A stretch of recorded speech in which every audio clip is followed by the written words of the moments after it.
একটু প্রাইমার দিয়ে নিলাম অ্যান্ড দেন ঠোঁটে হালকা একটু লিপ অয়েল দিয়ে নিলাম। দেন আমি আমার চোখের নিচে কালার কারেক্টর দিয়ে কালার কারেক্ট করে ফেললাম। অ্যান্ড আমার কালার কারেক্টের ব্রাশ একটাই, দ্যাটস ওই ব্রাশটাকে আবার ক্লিন করে আবার আমি এটাকে ইউজ করি। And আজকে আমি দুইটা ফাউন্ডেশন একসাথে মিশিয়ে ফেসে দিব, একটা হচ্ছে W7 আর একটা হচ্ছে প্যাস্টেল বিউটি। দুইটা ফাউন্ডেশন একসাথে মিক্সড করে দেন আমি আমার শেডটা ম্যাচ করে নিয়েছি।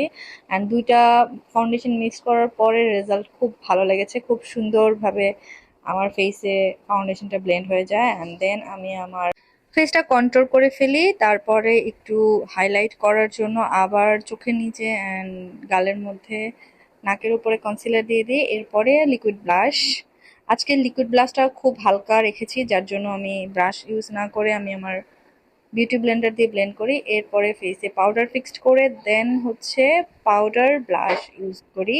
অ্যান্ড পাউডার ব্লাশটা একটু বেশি দিয়েছি যেহেতু আমি লিকুইড ব্লাশ কম দিয়েছিলাম। অ্যান্ড দেন আমি আমার ফেস হাইলাইট করে ফেলি। ফেস হাইলাইট করার পরে আমার কাছে মনে হচ্ছিল যে একটু যদি জুয়েলারি পরে ফেলতাম তাহলে অনেক ভালো লাগতো মেবি, বাট আমার একদমই আজকে এনার্জি নাই জুয়েলারি পরার, সো আমি এই জন্য এটাকে স্কিপ করি। অ্যান্ড চোখের উপরে একটু কাজ বাকি ছিল, লাইক হাইলাইটার অ্যান্ড আমার ক্রিজ লাইনের উপরে আইশ্যাডোর একটু উপরে একটু ব্রাউন কালার দিয়ে একটু ব্লেন্ড করে দেই। অ্যান্ড না, আমার মতো তোমরা যারা মেকআপের ব্যাপারে ইন্টারেস্ট রাখো তারা চাইলে আমার দেখানো ভিডিওগুলোতে স্টেপ বাই স্টেপ আমি যেভাবে মেকআপ করতেছি তোমরা এইভাবে সেম ভাবে ট্রাই করলে অবশ্যই কিছু একটা হয়ে যাবে। অ্যান্ড রেগুলার প্র্যাকটিস করলে তোমরাও আমার মতো মেকআপ করতে পারবা। আমি যদি মেকআপ করতে পারি তাহলে তুমি তো ডেফিনেটলি পারবা, কেননা আমি সামান্য আইলাইনারটা পর্যন্ত দিতে পারতাম না, সো সেই আমি যদি মেকআপ করতে পারি তুমি তো ডেফিনেটলি পারবা। আমার মেকআপ লিপস্টিক দিয়ে দিয়েছি and here is my final look. And after makeup আমার হাতের উপরে এই অবস্থা থাকে, অন্যান্য দিন আরও বেশি বাজে অবস্থা থাকে, আজকে একটু কমই।